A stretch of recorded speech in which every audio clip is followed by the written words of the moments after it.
kusema kwa sababu hao nimeona ni muko na viongozi wazuri, lakini kuna sehemu zingine wananchi viongozi bado tuko na matatizo na hao. Na mimi nimesema kiongozi wowote katika taifa la Kenya, hawe na cheo gani, hawe na ngazi gani, hawe amepigiwa kura ngapi, ambaye atachochea uhalifu na kuchochea raia na wananchi kuvuruga amani, nitamkamata, nitamweka ndani.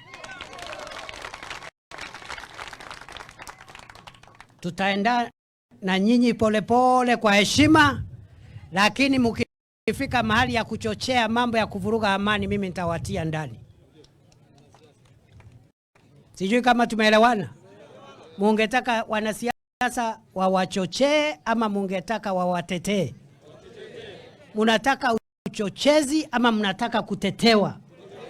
Si mnataka kutetewa kwa serikali, sio kuchochewa ati ukaenda chukua silaha, enda ua ule, enda maliza ule kabila ile, hapana.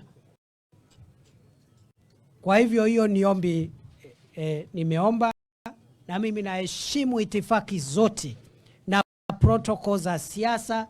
Naelewa kazi yenu ni ngumu, naelewa wananchi wanaweka mambo yao yote kwenu na mko na stress, lakini kama mko na stress, hata mimi nikiwa waziri niko na stress hata zaidi. Kwa hivyo sio excuse ati uko na stress sasa ndio uvuruge wananchi. So we must keep our country safe. Na mimi nataka niachie hapo. Mimi nawashukuru sana kwa sababu mmenikaribisha hapa. Watoto wako na jambo? Mwalimu, watoto wanasema nini? Wako na shairi?